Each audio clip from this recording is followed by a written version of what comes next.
Abrimos aqui mais um Bíblia Fala para estarmos consigo durante os próximos minutos, para podermos, de alguma forma, aprender um pouco mais sobre aquilo que a Bíblia tem para nos dizer, e são tantas as maravilhas que a Bíblia tem para nos apresentar.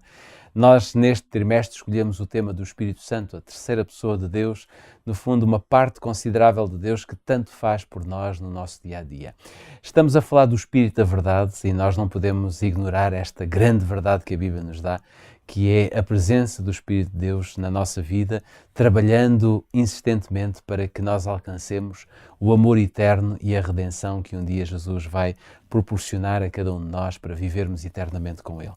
Antes de nós entrarmos, digamos, na questão da personalidade do Espírito Santo, porque ela é de máxima importância e de alguma forma tem muitas implicações na nossa vida, implicações práticas, eu gostava de o convidar a abrir a sua Bíblia em João capítulo 15. O Evangelho de São João, capítulo 15, tem uma passagem que é o versículo 26, que eu quero salientar neste episódio. Diz: Vós não me escolhestes a mim, mas eu vos escolhi a vós e vos designei para que vades e deis fruto, e o vosso fruto permaneça, a fim de que tudo quanto pedirdes ao Pai, em meu nome, Ele vos conceda. Esta é a primeira passagem, mas há uma outra também em São João. Agora, no capítulo seguinte, no capítulo 16, eu quero ler consigo o versículo 13. Se tiver a sua Bíblia à mão, abra em São João capítulo 16, versículo 13, que diz que quando vier, porém, aquele, o Espírito da Verdade, ele vos guiará a toda a verdade, porque não falará por si mesmo, mas dirá o que tiver ouvido e vos anunciará as coisas vindouras. Pedro, estamos aqui com duas passagens muito interessantes e a pergunta que eu te quero fazer é muito simples. Como é que nós podemos entender este título que foi atribuído pelo próprio Jesus ao Espírito Santo?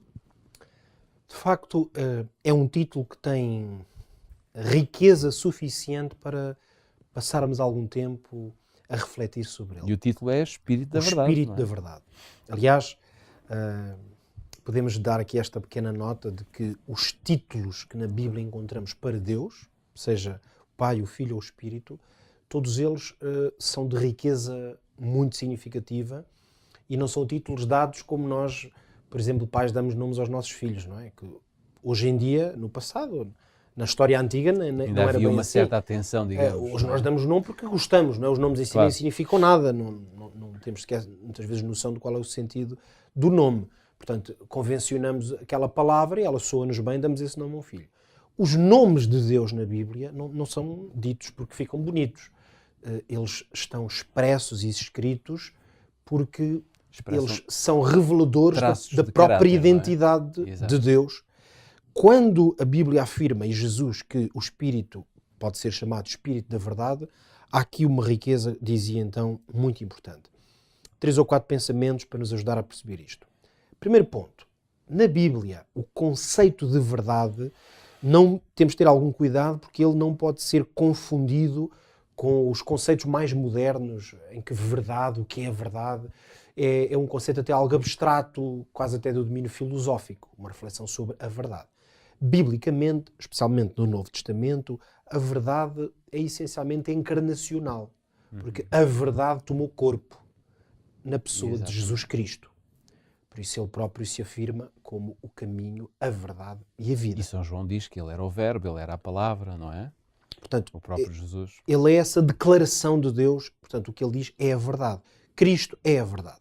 Portanto, se nós tivermos em consciência este contexto bíblico em que a verdade é encarnacional, verifica-se, apalpa-se, percebe-se numa pessoa, dizer que o Espírito Santo pode ser chamado, ou pode-lhe ser atribuído o título de Espírito da Verdade, seguindo esta lógica, podíamos dizer que é o Espírito de Cristo.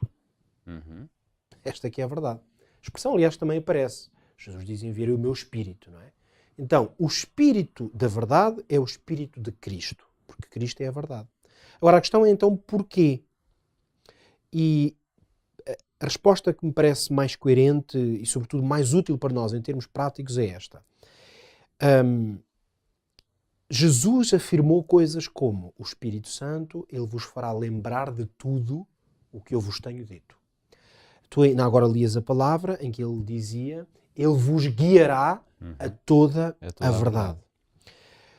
Ora, o que é que estas palavras parecem deixar indicação? De que a função ou o ministério do Espírito Santo junto dos crentes só ganha sentido em Cristo.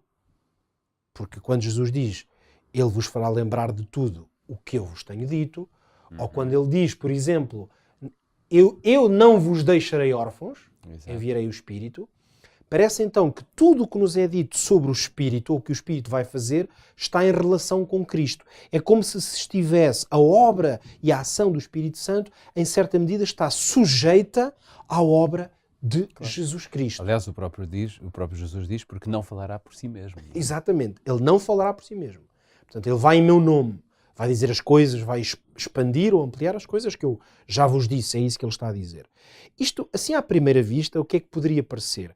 Que parece quase uma negação da própria identidade, se quisermos, mais da autoridade do Espírito Santo. Ele, coitado, entre aspas, nem tem autoridade. Ele só pode fazer aquilo que Jesus quis, só fala em nome de Cristo, vai guiar as pessoas a Cristo. Mas nós temos que entender isto dentro do contexto da salvação. Claro. O que é que isto significa? Cristo é o Salvador. Isto é a grande verdade do Evangelho. E aí não temos dúvida. O ser humano está carente de um Salvador, porque por si mesmo está condenado à morte, e no plano da salvação arquitetado por Deus, Jesus Cristo tornou-se a pedra angular desse plano, dessa estrutura, dessa arquitetura que foi o plano da salvação. Se Cristo é a pedra angular, por isso a Bíblia diz que não há nenhum outro nome dado pelo qual alguém possa ser salvo, a não ser o nome de Jesus Cristo. Claro. Repara, Jorge, o que é que isto quer dizer? Que se nós dependemos de Jesus Cristo para a salvação, como Deus está a trabalhar ativamente para a nossa salvação, o Espírito Santo, que agora está connosco, ele não pode fazer outra coisa que senão isto, guiar-nos a Jesus Cristo. Porque se ninguém tem a salvação fora de Jesus Cristo, claro, sendo Cristo Deus em carne, agora o Espírito Santo, o que é que faz em nós? Qual é o seu papel? Não é dizer, atenção, que eu também sou Deus, não era só Ele. Nós, vamos dizer assim, nós, seres humanos, é que estamos muito habituados a isto. Agora aqui parece uma aplicação mais prática, não é? Mas os seres humanos têm uma certa dificuldade em ver os outros brilhar. Isto é uma coisa muito humana. E não vale a pena fugirmos porque todos, de uma maneira ou de outra, passamos por isto. Nós estamos na escola, um colega que é um aluno brilhante, sempre vinta tudo. A certa altura nós começamos a pensar, também não me importava nada, não é? Claro. E se de repente aquele aluno brilhante até tem um falhanço uma vez, se calhar se pensar, alguns de nós até lá dentro sentimos, bom, pelo menos, parece que alivia um pouco a nossa falta de brilhantismo. Ou, enfim, eu utilizei aqui um exemplo do mundo mais académico, mas se calhar pessoas à nossa volta que nós vemos com capacidades, claro, ou alcançar feitos extraordinários.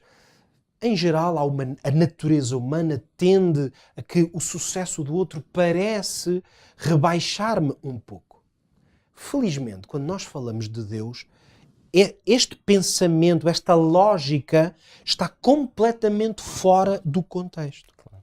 Neste sentido, o Espírito Santo não precisa de pedir para si autoridade. Claro. O Espírito Santo revela-se verdadeiramente Deus, aliás, nisto. É porque a essência da sua natureza é apontar para Jesus Cristo. Claro. Porque é o mesmo que estar a apontar para Ele. Esta é a única maneira de compreender o conceito de Trindade. Pai, Filho e Espírito Santo não tem uma ordem, não há um primeiro e um terceiro. Claro. Nós às vezes usamos a expressão terceira pessoa, por exemplo. Isto é uma maneira de nós podermos entender melhor, ou porque a formulação da Bíblia é Pai, Filho e Espírito.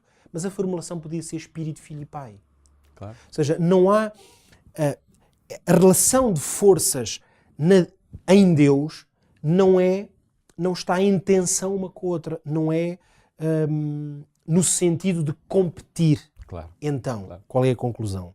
A conclusão é que o Espírito quer nos salvar e, portanto, Ele guia-nos a Jesus Cristo. Claro. Se o Pai tivesse a função de ser Ele a acompanhar-nos nesta fase da vida E se tivesse o Pai, o papel que hoje o Espírito Santo desenvolve, de certeza que o Pai iria apontar para Cristo, exatamente como ao Espírito de Deus. Isto é curioso Não é? dizeres isto, porque quem nos está a ver e ouvir não sabe, mas eu posso dizer, nós não temos, estamos aqui numa conversa genuína, não temos propriamente combinado Claro. um alinhamento aqui de tudo o que eu vou dizer.